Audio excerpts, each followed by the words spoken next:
Hi guys, I'm Paul from Urban Constrictors. So today we're going to look at a more detailed approach at successfully breeding ball pythons. First of all, you need to condition your males and females. Now I'm not going to go into great detail about that, I'm going to mildly skip over it, and then we're going to look at the tricks of the trade on successfully breeding ball pythons. Now even if you are a couple of years in, I still think this video may help you, simply because I didn't know this for the first 3, 4, maybe even 5 years of breeding ball pythons. It's only in the later years I learned some tricks of the trade. I learned about atmospheric pressures, low pressures, high pressures, water vapors in the air, and so on. We're going to take a close look at all of them to hopefully help you guys succeed in breeding these amazing creatures. Since this video is more focused on the breeding of ball pythons, I'm not going to talk about housing. I'm going to jump forward and talk about condition. So conditioning both your male and female ball python is greatly determined by what you feed them. Now I breed your typical rat, and I also breed these African soft fur mice or African soft fur rats. Some people call them mice, some people call them rats. I personally think they resemble a mouse more than a rat, but this is what ball pythons in Africa exclusively eat, to the best of my knowledge. These have a higher protein content than a same size rat and a lower fat content, making them a really good healthy option for your ball pythons to feed on. Now you don't have to feed these. These aren't available in some states of America and different parts of the world. They aren't available in that many shops in the UK and online sellers, but people like myself not only stock them in my own reptile shop, but I also breed my own. And I honestly believe that these are the very, very best thing you can feed a ball python. So you want to offer your ball python one prey item appropriately sized every single week of the year. That's 52 weeks in every single year. Some weeks they won't feed due to just being stubborn. Some weeks they won't feed through being in shed, or something's just disrupted their life in that week. But typically you'll find that they will feed at least 3 weeks a month if you're housing your snake and humidity, temperature, etc. is correct. Now you want to focus on getting your females to 1,500 grams or more, and she wants to live through 2 winters, and on the 3rd winter she should be able to successfully breed. Now there is cases where people have bred these before that, but I like to work on they live through 2 winters without seeing a male, and on their 3rd winter they will breed. So 1,500 grams, 2 winters, and then the end of the 3rd winter I will then pair my male with that female. Now when it comes to males can breed much sooner. Males can breed as small as 400 grams in my personal experience. I have heard of males breeding younger than that, but in my own personal experience, males have bred at 400 grams, and some males have taken till about 800 grams. Now that weight can be gained in much less than a year, so males can breed well under a year old and have successful clutches. Rain, go away, come back another day, or maybe not. So your female is past the 1,500 gram mark. She's seen 2 winters. You're now entering the 3rd winter. It's November. You're now planning to do your first pairing, so what do? Once you hit November, wait for a storm. The very best time to breed snakes is during a storm. Atmospheric pressure, highs and lows all change, and it seems to trigger follicle development, and it seems to trigger the breeding season. Our African snakes breed during the wet season. So what you must do, you choose the female you're going to breed that evening. You spray it down. You don't saturate it, you spray it down. You then go get your desired male. You take your male to your female's enclosure, place him in, and you bring along his breeding card. Now I put my breeding cards like that. Now before I go to bed that evening, I check to see if they're copulating. If I witness a lock, the breeding card goes upwards. If I don't witness a lock, the breeding card remains in a downwards position. Now, the very next morning, if I hadn't witnessed a lock, I check them again. If then I witness a lock, the card goes up. If I don't, it remains down. If I don't witness a lock, I leave them in there for 3 days. After 3 days, It's not going to happen if it hasn't happened on that introduction. So the breeding card goes back to his enclosure with him, but information is jotted down. I jot down who he saw, the date, and if I witnessed a lock or not with a simple tick or an X. If you do find he has locked and he has courted that female, jot it down, and then he doesn't need to see that female till the next calendar month, pretty much 30 days after his first introduction. So the breeding card goes on. Once I witness a lock, it goes up. Now, like I say, leave him in there for up to 3 days. If he hasn't bred her by then and he's going to another female, simply take him and his breeding card away. Repeat the spraying process. Spray the female's enclosure down. Place him in there. Breeding card goes on and repeat. If you do witness a lock and you've jotted down your information, I prefer to take him out and to give him at least 1 or 2 days rest. The chances are you're not going to breed 1 male to 10 females, but if you are, I wouldn't necessarily recommend it, but if you are, there's around about 30 days in each month, so that gives you a 3-day window with each female. So he needs to spend 2 or less days in and then at least 1 day's rest. Now, I know some people like to keep their males up high, work them down, then give them the rest. I do it a little bit different. I look at weather forecasts like I've spoke about. I typically pair on wet and stormy days, stroke evenings, and I like to make sure the male gets at least 24 hours rest in between each female. So you've introduced your male and female together for the very first time. Nothing happened. Is that the end of your season? It's far from it. The true facts are, on most introductions, not a lot always happens. Now, a proven male and a proven female with some data behind them, you can kind of anticipate what's going to happen. But for a virgin male and female, for the very first time, not a lot will happen. So don't give up on either of them. If you've successfully popped your male and you can see sperm plugs, if your female has gone through 2 winters, she's entering her 3rd and she's passed the 1500 gram mark, the chances are it's only a matter of time until it happens. Remember to pair on stormy evenings, spray the enclosure first, put the male into the female's enclosure, not the other way around. Keep repeating that process and there's no reason why you shouldn't be successful. Just stick with it. Don't be discouraged by not witnessing a lock for the very first or even second time. So your male's just bred a female and you've returned him back to his enclosure. You've offered him food and he hasn't eaten. Should you be worried? Absolutely not. Quite often males will go off food for all of the breeding season. Now this is where it's very important to basically log information on that male. You can do it just by looking at him, you can weigh him and write down the information. If you're quite forgetful or you have a large collection, I would recommend writing it down. Weigh him, watch his body weight. The feel of a snake, you can quite often tell what condition they are in. But if a male is breeding several females and is in full breeding mode, he quite often will not eat. So if you see his body weight dropping, you must monitor it carefully. If he starts to look thin, you must stop him. I recommend bathing the male, taking him back to his enclosure. You can clean it out if you think there'll be any essence of females inside from what he's been up to.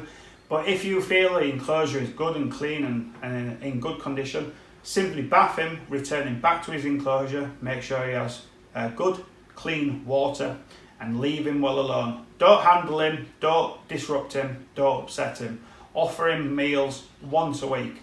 Focus on his body weight and try and get him back into a good condition. A male will breed himself to death. While I haven't witnessed this, I have seen males getting very, very close to what I would deem as danger zone. So be very, very careful on overbreeding the male, because honestly, a male will breed himself to death.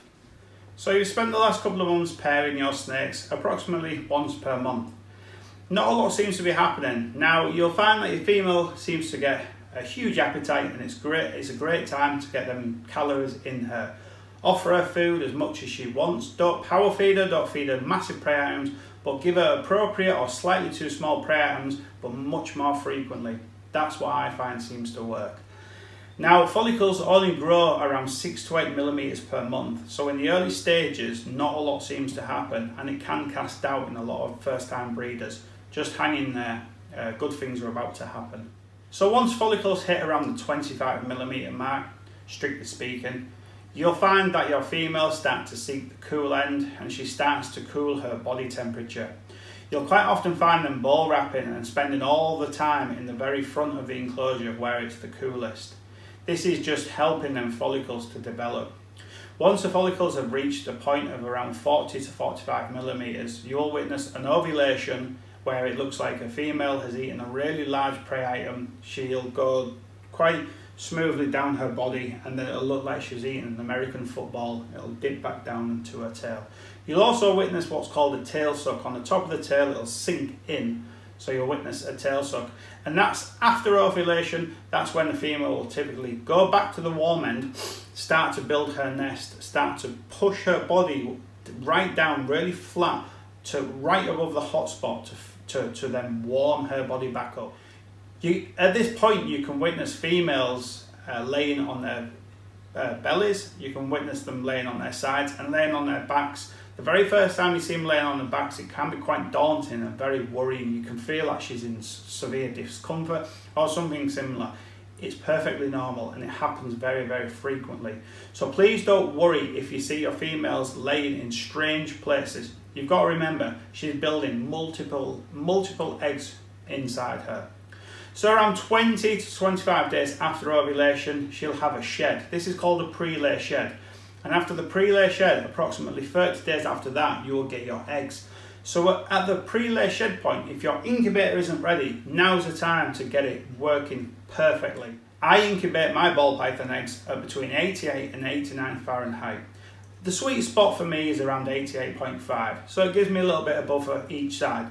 Now if you have a drop in temperature, typically nothing bad will happen. It will just take longer for your snakes to come out. If you have a spike in temperature, say summer is approaching and sunlight comes through and warms your incubator up, you can hatch deformed and kinked snakes. So please be just as careful about warmth as you are about cool. A good constant temperature, even if it's slightly too high or slightly too low, is much more efficient and effective than temperatures going up and down. Stability is everything during incubation. You want a good stable temperature. So like I say, my chosen temperature is 88.5 and I have a very, very good track record. So strictly speaking, 50 days or around about that number after ovulation, you should have your clutch of eggs. Now I don't have a female on a clutch of eggs, but I have covered this in past videos.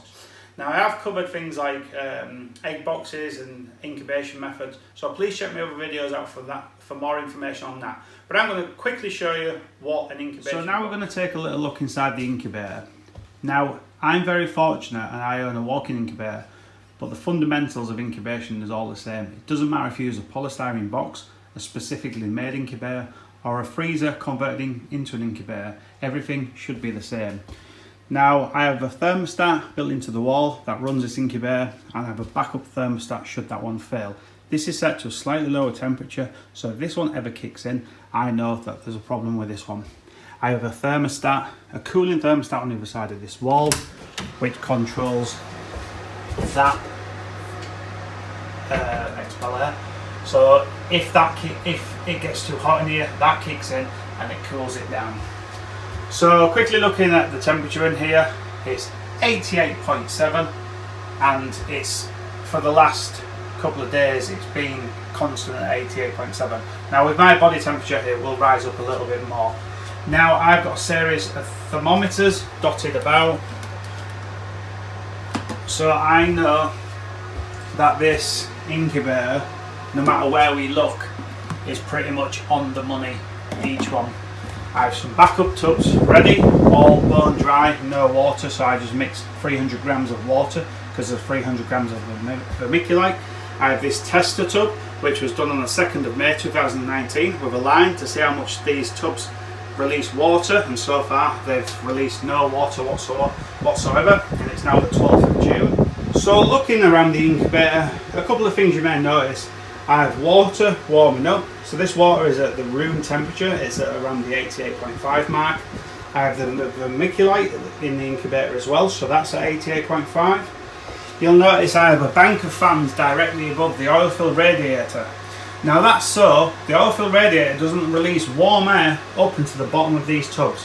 One day this tub and the ones that will live at the side of it will be full of eggs. So I don't want them to receive instant hot air because it will cook the eggs too fast and either kill the eggs or it will result in defective babies. So that fan is never ever turned off. It pushes air across the oil-filled radiator into the centre of the incubator, and directly above the entrance door you will see I have a large fan, and this pushes air back down. Turbulent airflow in an incubator is crucial because if you don't, you'll have a really hot spot at the top and it'll be much cooler down below, because we all know heat rises. So turbulent air in an incubator is key. Now, just before I wrap this segment up, you'll see I have 2 clutches incubating. This was the 11th of May 2019. So this clutch is practically 1 calendar month on. It was 7 eggs, 0 slugs. And then this one was the 3rd of June, so this is a more recent clutch. To become a better ball python breeder, I wanted to know that I can incubate eggs without using light diffuser. Now, if you watch my past videos, you'll see that every single clutch up to now, other than these 2, I have used light diffuser. It is a fantastic method. All you need to do is put as much vermiculite as you feel is correct in the bottom of your tub. You pour some water in, more than you ever need, so it's very wet compared to this method. And then you put your light diffuser on top, what acts as a barrier between the bottom of the eggs and the top of the vermiculite, and then you place your eggs on top of that. You can use a snug lid, but it doesn't have to be that snug because you'll use more water than you should ever need. This method is very different. You use exact ratios of vermiculite to water. So in my case, I used 300 grams of vermiculite to 300 grams of water. I mixed it all up. I placed the eggs on top of the vermiculite so they will absorb water through the vermiculite and through the humidity in the egg tub. And I've used very tight fitting lids to minimise gas exchange and humidity loss. So as you can see by that clutch, we have a clutch of eggs stuck together. Always make sure it's securely fastened when you leave them. And then we have 8 eggs laid individually in the vermiculite. Either or works perfectly fine. There's not a right or a wrong way out of them 2. The correct way is the way that works. So in around 28-ish days this clutch will be pipping, and about 45 days or so this clutch should be pipping. So I hope that's answered some questions on incubation. The key to incubation is stability. You want a warm but turbulent air. You want a lot of airflow in your incubator, but with airflow comes greater gas exchange. So if you're using tubs with non-tight fitting lids, please use the method with egg crate or light diffuser on top with extra water in, because if you do this method and there's a lot of gas exchange, you will dry the vermiculite in no time. So well before your first clutch of eggs, choose which method you're going to use for incubation. And what I mean by method is with or without light diffuser. If you're going to use light diffuser, then the style of tub doesn't really matter because you're going to put excess water in there. And if you're not going to use a light diffuser, you must get a tight fitting lid. So choose your tub wisely and choose one that fits your incubator nicely. I've gone for bigger tubs in this occasion because I have more space, but I used to use a different style of tub. Now, I'm sure you will have heard me say atmospheric pressure and talked about the lows of atmospheric pressure that winter brings. Winter and cooler weather brings a lower atmospheric pressure. I'm going to cover this in a more detailed approach on a future video, but if I'm quite honest with you, this video has gone on for way too long and it's also given me a bit of a headache. This has been the most challenging video I've ever done, and this is about the 15th time I've shot it, but each time in the old urban constrictors and once in here, I've never thought this video was good enough to put up. So I hope this answers a lot of questions. If you do have any questions, please drop them in the comments box below. I'll be happy to answer them the best I can. And if you haven't had your first clutch yet, I would strongly recommend you watch more than one of these videos. You may find bits and tips from different videos and from different breeders that you can incorporate in what you do. My way isn't the only way.